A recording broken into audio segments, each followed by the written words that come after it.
दोस्तों, कहानी की शुरुआत होती है जेनेसिस नाम की एक स्पेस कंपनी को दिखाते हुए, जो अपने 6 एस्ट्रोनॉट को मार्स पर भेजती है ताकि मार्स पर ये लोग इंसानों के लिए कॉलोनी बना सके। इसके बाद ये 6 एस्ट्रोनॉट मार्स के सफर के लिए निकल जाते हैं और इस सफर पर इन्हें करीब 2 महीने बीत जाते हैं, जहाँ एक दिन सारा नाम की लड़की, जो कि इनकी टीम लीडर है, उसे पता चलता है कि वो प्रेग्नेंट है और वो ये बात अर्थ पर मौजूद अपने सीनियर नथनाएल शेफर्ड को भी बता देती है, जिसे सुनकर सभी लोग परेशान हो जाते हैं। लेकिन उनका मार्स का सफर रुकता नहीं है और ये कुछ वक्त बाद मार्स पर पहुंच जाते हैं।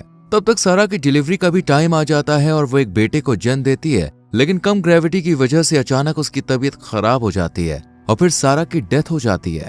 इसके बाद शेफर्ड सारा के बच्चे की मेडिकल रिपोर्ट देखता है और सभी सीनियर्स को बताता है कि मार्स की जो ग्रेविटी है वो पृथ्वी से काफी अलग है, जिस वजह से उस बच्चे का दिल और बोन्स काफी अलग है। अगर उस बच्चे को जिंदा रखना है तो उसे मार्स पर ही रहने देना होगा, क्योंकि इस ग्रेविटी में वो जिंदा नहीं रह पाएगा। साथ ही शेफर्ड इस बच्चे के बारे में किसी को भी बताने से मना करता है। इसी तरह वक्त बीतता जाता है और वो बच्चा, जिसका नाम गार्डनर है, वो अब 16 साल का हो जाता है। गार्डनर ने अपनी पूरी जिंदगी में सिर्फ 14 लोगों को ही देखा था। साथ ही वो काफी इंटेलिजेंट भी होता है, लेकिन उसे ना तो अपनी मॉम के बारे में ज्यादा कुछ पता होता है और ना ही डैड के बारे में। वो एस्ट्रोनॉट के साथ मार्स पर एक रिसर्च कैंप में रहता है, जहाँ उसे अपनी माँ के नाम का एक लॉकर दिखाई देता है और गार्डनर जब उस लॉकर को हैक करके खोलता है तो उसमें उसे एक पेनड्राइव और एक अंगूठी मिलती है। वो उस अंगूठी को पहन लेता है और पेनड्राइव को जब चेक करता है तो उसमें उसे एक वीडियो मिलती है, जहां वो पहली बार अपनी मॉम को एक आदमी के साथ काफी एंजॉय करते हुए देखता है। उसे लगता है कि शायद यही उसके डैड हैं। इसके बाद वो उनकी वीडियो का स्क्रीनशॉट लेकर उनका एक फोटो निकालता है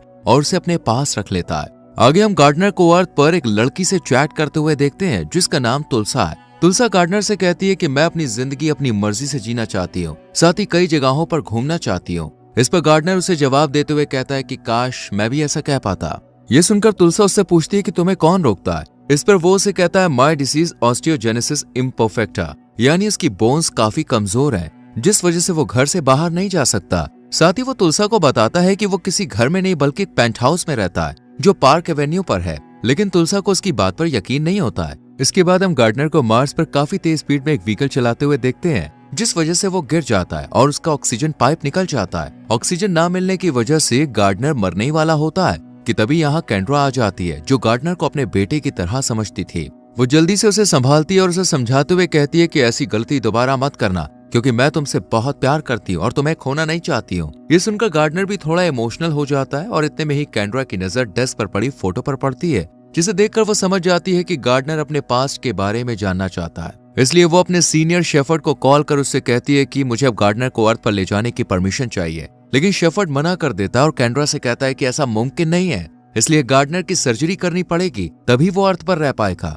ये सुनकर कैंड्रा उसे किसी तरह मना लेती है और फिर गार्डनर की सर्जरी होती है, जिसके बाद उसकी फिजिकल फिटनेस को भी मेंटेन किया जाता है। और इन सब में करीब 2 महीने बीत जाते हैं। एक रात गार्डनर तुलसा को वीडियो कॉल कर उसे बताता है कि वो जल्दी ही उससे मिलने आ रहा है, जिसके बाद गार्डनर अर्थ के लिए अपना सफर शुरू करता है, जहाँ कैंड्रा भी उसके साथ थी। जैसे ही वो अर्थ पर लैंड करता है, उस पर कई तरह के ट्रीटमेंट किए जाते हैं ताकि पता लगाया जा सके कि वो यहाँ रह भी सकता है या नहीं, और गार्डनर इसमें फेल हो जाता है, यानी वो यहाँ पे रहने लायक नहीं है। इसलिए उसे दोबारा मार्स पर भेजने की तैयारी शुरू हो जाती है। गार्डनर को जब पता चलता है कि ये सब उसे दोबारा मार्स पर भेज रहे हैं, तो वो यहाँ से चुपचाप भाग जाता है और आज वो पहली बार बिना ऑक्सीजन मास्क के खुले आसमान के नीचे घूम रहा था। ये देखकर वो बहुत खुश होता है। इसी दौरान बारिश भी होने लगती है और गार्डनर पहली बार बारिश को एंजॉय करता है। वहीं हम कैंड्रा को गार्डनर की वजह से काफी परेशान देखते हैं। तभी उसे याद आता है कि गार्डनर तुलसा नाम की लड़की से बात करता है, इसलिए वो शेफर्ड को लेकर गार्डनर को ढूंढने के लिए निकल जाती है। वहीं दूसरी तरफ गार्डनर तुलसा से मिलने के लिए उसके कॉलेज में पहुंच जाता है,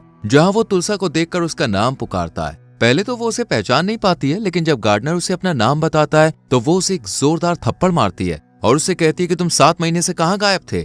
इसके बाद दोनों एक दूसरे को गले लगाते हैं और गार्डनर तुलसा के साथ उसके क्लासरूम में आ जाता है, जहाँ वो उसे ही देखता रहता है। इसी दौरान टीचर सभी स्टूडेंट से पूछती है कि बल्ब और टेलीफोन की खोज किसने की थी। इस पर तुलसा एडिसन का नाम लेती है। तभी गार्डनर कहता है कि एडिसन ने करंट बनाया था और निकोला टेस्ला ने ऑल्टरनेटिंग करंट बनाया था। ये सुनकर सभी स्टूडेंट्स उसके लिए तालियां बजाने लगते हैं और गार्डनर बहुत खुश होता है। जब क्लास खत्म हो जाती है तब तुलसा उससे पूछती है कि आखिर तुम कहाँ से आए हो। इस पर गार्डनर मार्स का नाम लेता है। ये सुनकर तुलसा हंसने लगती है और उसकी बात पर यकीन नहीं करती है, जिसके बाद गार्डनर उसे बताता है कि जब मैं पैदा हुआ था तभी मेरी मॉम की डेथ हो गई थी और अब मैं अपने डैड को ढूंढने के लिए यहाँ पे आया हूँ। साथ ही वो तुलसा से ये भी कहता है कि वो यहाँ नया है और यहाँ किसी को भी नहीं जानता है। फिर वो उसे अपने डैड की फोटो दिखाता है, जिसके बाद तुलसा भी उसकी हेल्प करने के लिए राजी हो जाती है और दोनों गार्डनर के डैड को ढूंढने के लिए निकल जाते हैं। लेकिन उन्हें ढूंढने से पहले ये दोनों तुलसा के घर आते हैं, जहाँ से तुलसा कुछ पैसे लेती है। इतने में ही यहाँ कैंड्रा और शेफर्ड दोनों आ जाते हैं। कैंड्रा गार्डनर से वापस चलने के लिए कहती है क्योंकि उसकी तबीयत खराब हो सकती थी, पर वो उसकी एक भी बात नहीं सुनता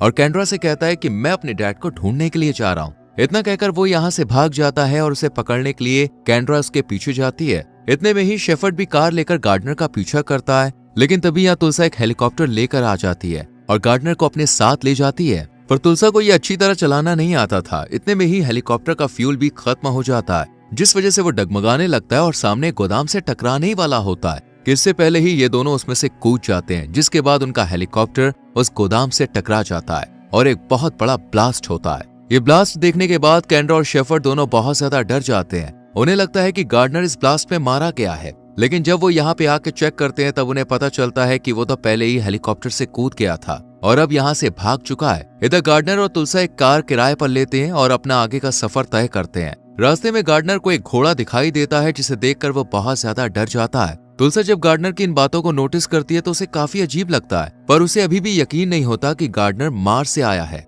वहीं गार्डनर के पास अपने डैड की फोटो तो है, लेकिन उसके पास उनका एड्रेस नहीं है। पर गार्डनर के पास अपनी मॉम की एक रिंग थी, जिसे वो तुलसा को दिखाता है और फिर तुलसा उस रिंग के बारे में जब गूगल पर सर्च करती है तो उन्हें पता चलता है कि ये बहुत ही खास तरह की वेडिंग रिंग है। जिसके बाद ये दोनों मिलकर उस शख्स का एड्रेस ढूंढते हैं जिसने इसे डिजाइन किया था और वहां पहुंच जाते हैं। वहीं दूसरी तरफ कैंड्रा के पास एक डॉक्टर का कॉल आता है, जो उसे बताती है कि गार्डनर की ब्लड रिपोर्ट अच्छी नहीं आई है और उसका हार्ट इस एटमॉस्फेयर को बर्दाश्त नहीं कर सकता है, इसलिए उसे जल्दी से जल्दी मार्स पर वापस भेजना होगा और अगर ऐसा नहीं हुआ तो गार्डनर की मौत हो सकती है। ये सुनकर कैंड्रा बहुत ज्यादा परेशान हो जाती है और शेफर्ड के साथ फौरन गार्डनर को ढूंढने के लिए निकल जाती है। इधर हम तुलसा और गार्डनर को एक साथ काफी खुश देखते हैं। वो दोनों एक मार्केट में जाकर कुछ कपड़े और टेंट लगाने का सामान खरीदते हैं और फिर उस शख्स तक पहुंच जाते हैं जिसने गार्डनर की मां की रिंग डिजाइन की थी। वो शख्स इन्हें एक बिल देता है जिसमें एक एड्रेस लिखा हुआ था। इसके बाद तुलसा और गार्डनर उस एड्रेस पर जाने का डिसाइड करते हैं, लेकिन रास्ते में गार्डनर की तबीयत बहुत ज्यादा खराब हो जाती है और उसकी नाक से खून बहने लगता है,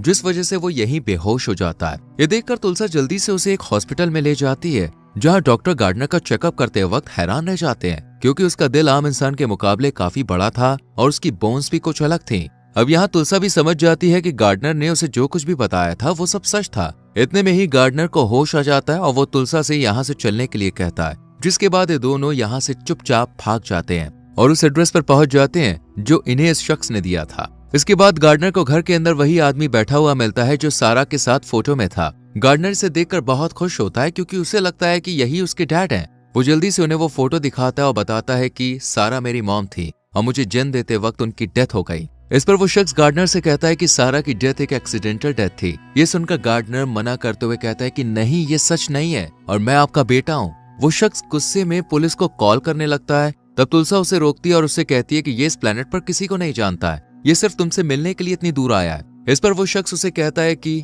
सारा मेरी बहन थी। ये सुनकर तुलसा एकदम शॉक रह जाती है और जब वो पीछे मुड़कर देखती है तो गार्डनर वहां पे नहीं होता है। वो जल्दी से बीच पर जाकर गार्डनर को बताती है कि ये तुम्हारे डैड नहीं बल्कि अंकल हैं। ये सुनकर गार्डनर तुलसा से कहता है कि मैं अपनी मॉम को महसूस कर सकता हूँ क्योंकि ये वही जगह है जहाँ मेरी मॉम वीडियो में थी और अब मैं यहीं मरना चाहता हूँ। इतना कहकर वो समुद्र के अंदर चला जाता है, पर तभी यहाँ शेफर्ड और कैंड्रा दोनों आकर उसे बचा लेते हैं। उसकी हालत देखकर शेफर्ड बहुत रोता है। इसके बाद गार्डनर शेफर्ड से पूछता है कि मेरी माँ कैसी थी। इस पर वो उसे कहता है कि वो बहुत ही फेयरलेस और काइंड थी।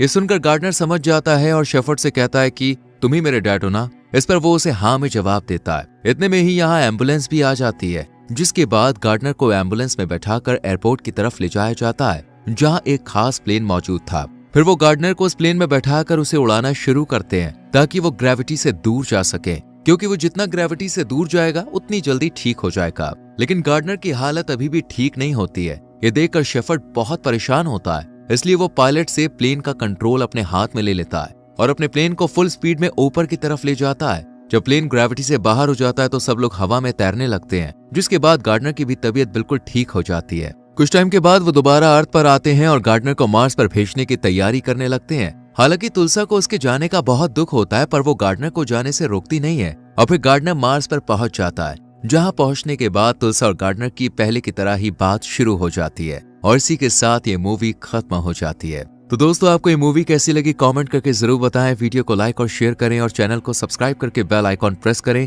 जिससे आपसे आने वाली वीडियोस मिस ना हो। मिलते हैं आपसे अगली वीडियो में। Till then bye bye, take care.